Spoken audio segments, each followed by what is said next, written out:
Dick Gregory was a pioneering comedian and civil rights activist who rose to fame in the 1960s.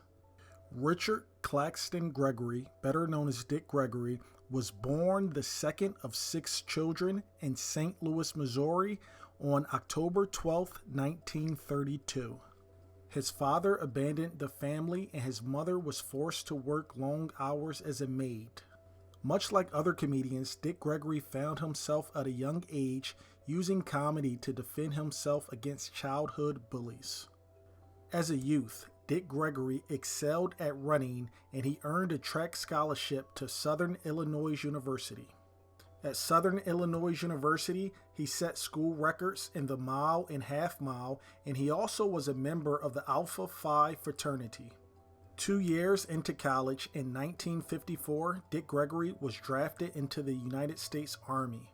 It was here, at the suggestion of his commanding officer, where Dick Gregory began his career in stand-up comedy. He entered and won several talent contests, and he became a part of the Army's entertainment division. After a 2-year stint, Dick Gregory left the Army and returned to Southern Illinois University in 1956. He soon dropped out because he felt the university didn't want him to study, they only wanted him to run. Dick Gregory would soon move to Chicago, Illinois, where he perfected his craft while working the comedy circuit and taking on odd jobs. He would become part of a new generation of black comedians who broke the minstrel tradition that only presented and limited stereotypical black characters. His comedic style was based on satire, racial issues, current events, and social political topics. In 1961, Dick Gregory was working at a black-owned Roberts Show Bar in Chicago where he was spotted by Hugh Hefner. Hugh Hefner hired Dick Gregory to work at the Chicago Playboy Club as a replacement for the comedian Irwin Corey.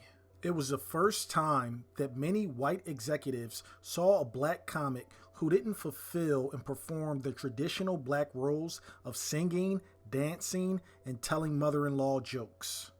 Dick Gregory performed at the club for weeks and went on to become a national comedy headliner.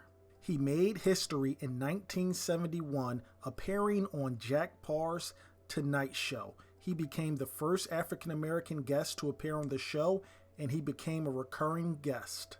He released popular albums in Living Black and White in 1961, and he also released Dick Gregory Talks Turkey in 1962. In 1964, he released his book, The N-Word. Here we can look at one of Dick Gregory's jokes in the 1960s. Negroes in Chicago move into one large area and it looked like we might control the votes. They don't say anything to us. They have a slum clearance.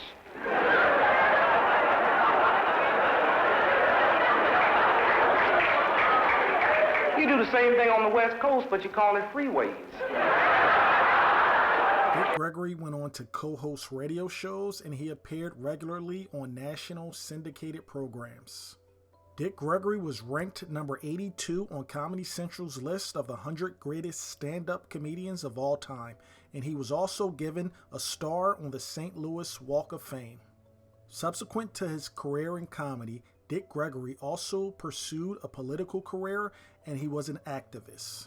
He made an unsuccessful attempt at running for mayor of Chicago in 1967. He also ran for president of the United States in 1968 as a write-in candidate of the Freedom and Peace Party. During his campaign, he printed $1 bills with his image on the bill, suggesting people to vote for him. Some of the bills made it into circulation, but the majority of the bills were seized by the federal government. He avoided federal charges for counterfeiting, and he would later joke that the bills couldn't have been perceived as United States currency because everyone knows that a black man would never be on a US dollar bill. On the activism forefront, Dick Gregory spoke in Selma, Alabama in 1963. In 1964, Dick Gregory would become even more involved in activism, with activism against the Vietnam War, activism for economic reform, and anti-drug issues. In the early 1970s, he will be banned in Australia, where the Australian government feared that he would stir up demonstrations against the Vietnam War. Dick Gregory was also an outspoken feminist in the 1960s and 1970s. He also spoke out against apartheid in South Africa, police brutality, and American Indian rights. Dick Gregory also became devoted to health and fitness, where he adopted a vegetarian diet and he examined issues related to diet within the African American community. Dick Gregory would go on to believe and propagate many conspiracy theories. These conspiracy theories ranged from the assassination of JFK and Robert Kennedy, the assassination of Martin Luther King, Malcolm X, the death of Michael Jackson, and the death of Prince. He also believed that air pollution and intentional water contamination was being used against Black Americans in urban neighborhoods. In his personal life, Dick Gregory married Lillian Smith in 1959.